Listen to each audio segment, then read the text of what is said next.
Gold trusted gold buyers. మీరు తాకట్టు పెట్టిన బంగారాన్ని విడిపించి ఈ రోజు ఉన్న మార్కెట్ ధరకు కొనబడను.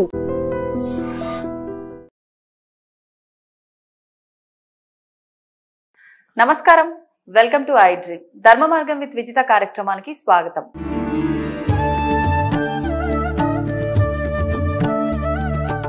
నమస్కారం గురుగారు. ఓం శ్రీ మహాగణాధిపతయే నమః. గురుగారు, ఇప్పుడు ఆహారం తినే పద్ధతిని బట్టి కూడా ఆహారం అది అమృతంగా మారటం, విషంగా మారటం ఉంటుందంటారా? ఇప్పుడు ఇదే ఇది చాలా మంది మనం కొన్ని మాటలు వింటాం. వాడు ఎంగిల్ చేత్తో కాకి కూడా ముద్ద వేయడు అని అంటుంటాం. కొంతమంది మరి వాళ్ళు ఎందుకు తింటారు లేదు, పక్కన కూర్చున్న వ్యక్తికి వికారం రావడం కోసమే కానివ్వండి, ఇలా ఇలా ఇలా ఇలా బా అది చూస్తేనే మహారోత పడుతుంది. అవును, కొంతమంది సౌండ్ చేస్తూ తింటారు, ఇలా 4 వేలు అంతే. ఎంత వికారం పడుతుందంటే, మనం భోజనం చేసేటప్పుడు చివరిలో పెరుగన్నం అలా పిండి ఒక ముద్ద పక్కన పెట్టాలమ్మా. ఎందుకనండి? ఆ ముద్ద పక్కన పెట్టి మనం భోజనం అయిపోయిన తర్వాత మీరు కాస్త ఈసారి మీరు మామూలుగా బయట వీడియోస్ వెళ్తున్నప్పుడు కాస్త 60 ఏళ్ళు 70 ఏళ్ళు వాళ్ళకి వెళ్తారు కదా, వాళ్ళ ఇంటికి వెళ్ళినప్పుడు పెరట్లు చూడండి. మందార చెట్లు ఉన్నప్పుడు ఆ చెట్ల కింద చిన్న చిన్న చీమలు బాగా ఎక్కువ వస్తాయి. ఓకే, వాళ్ళు తిన్న భోజనం చేసిన తర్వాత ఆ చేతిని అక్కడికి వచ్చి విదులుస్తారు అన్నమాట. ఇట్లా కిగ్గుస్విదాసీత్ పూర్వచిత్తి కిగ్గుస్విదాసీత్ బృహద్వయ కిగ్గుస్విదాసీత్ పిషంగిల కిగ్గుస్విదాసీత్ పిలిప్పిల. అంటే ఈ పిపీలికాలు, ఈగలు, చీమలు, ఈ పిపీలికాలు ఇవన్నీ వీళ్ళు తినగా మిగిలిన పదార్థం అలా విధులు చేసేసి అక్కడ చీకటి కోవడం వల్ల ఆ పదార్థం తిని వాళ్ళు క్షేమంగా ఉండాలని కోరుకుంటే ఆ జీవులు ఆ ముద్ద అన్నం పక్కన పెడతాం కదా, అగ్నిదగ్ధేభ్య అనగ్నిదగ్ధేభ్య అని చెప్పి మన పూర్వీకులు ఎవరో ఎక్కడో తెలియని వాళ్ళు చనిపోయిన వాళ్ళు ఉంటుంటారు. ఆ ముద్ద పిండేసి అక్కడ పెట్టినప్పుడు ఆ విస్తరాకు తీసుకెళ్ళి అక్కడ పడేసినప్పుడు ఆ కాకులు అవి వచ్చి ఆ పదార్థం తిని దీవిస్తాయమ్మా. దానికోసం చేయాలి. ఇప్పుడు మొదటి ముద్ద కూడా పక్కన పెట్టాలి, అది వేరు. మళ్ళీ అది ఎందుకోసం? అది జీవపిత్రులు చేయకూడదు పని. అంటే పెద్దవాళ్ళు చేయకూడదు పని. తల్లిదండ్రులు లేని వాళ్ళు మొట్టమొదటి ముద్ద పప్పు నెయ్యి కలిపి కాకి పెట్టాలి, పెట్టాలి. ఒకరుండి ఒకరు లేనప్పుడు కూడా చేయకూడదా? తండ్రి ఉన్నాడు తల్లి లేదంటే పనికిరాదు. తల్లి ఉండి తండ్రి లేకపోతే తీరాల్సిందే.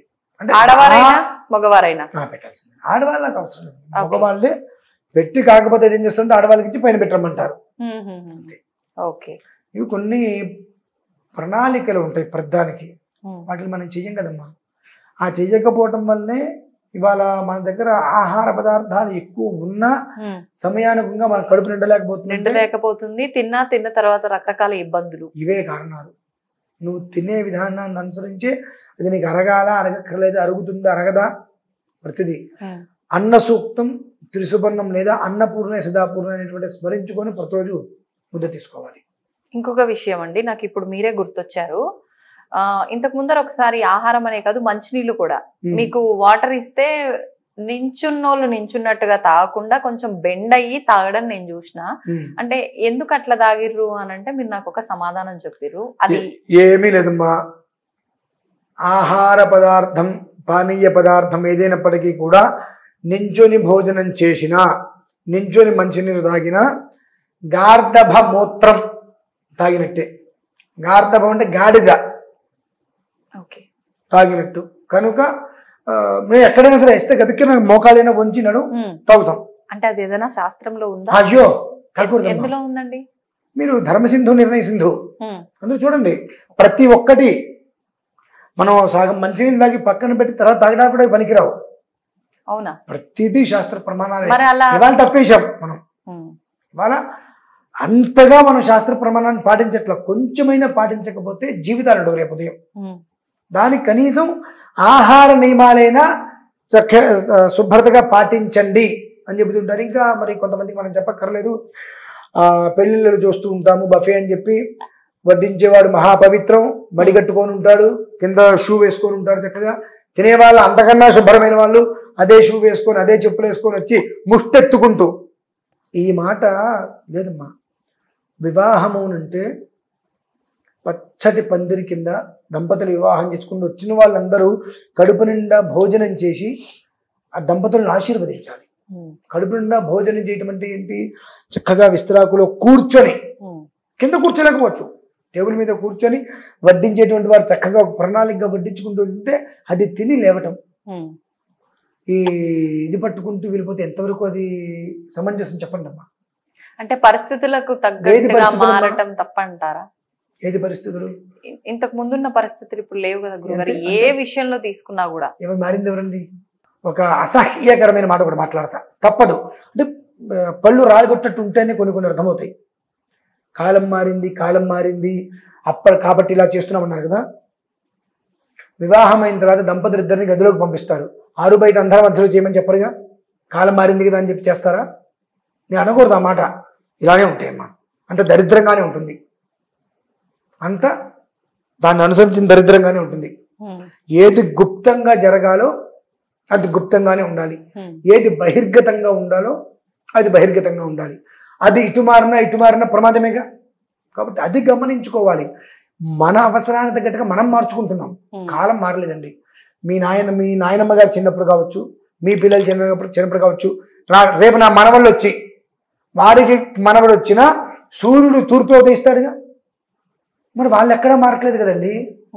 కానీ మనం మన అవసరాలకు తగ్గట్టుగా మన గొప్పతనం కోసం మనం కాదంటారా? అంటే ఇంకొక చిన్న డౌట్, మళ్ళీ మీ కోపం నాకు ఎప్పుడు కోపం కదమ్మా. కోపం ఎప్పుడు, కాకపోతే అవతల వ్యక్తికి గరిటె కాల్చి వాత పెట్టినట్టు చెబితే తప్పితే అర్థం కాదు అనుకుంటే అలా చెప్తా, లేదనుకోండి నార్మల్గా చెప్పేస్తా. అంటే కొంతమంది చెప్తూ ఉంటారు కదా, ఇప్పుడు ఇవన్నీ కూడా మనం చేస్తున్నాయి అధర్మమైన పనులు, పాపం పనులు, ఒక రకంగా ఇవి చేసేవన్నీ కూడా, ఇదంతా కూడా కలియుగం కాబట్టి కలి ప్రభావం వల్లే ఇలాంటివి జరుగుతాయి, మన చేతుల్లో ఏం లేదు అని చెప్తారు కదా. అదంతా చాలా మంచి మాట అమ్మా. ఇది కలి ప్రభావం కదా. మంటల్లో కూర్చుంటాడా? ఐస్ గడ్డ మీద కూర్చుంటాడా? కలి ప్రభావంలో అవి కూడా ఒకటే కదా. అంటే మనకు నచ్చినవి మాత్రమే కలి ప్రభావమా?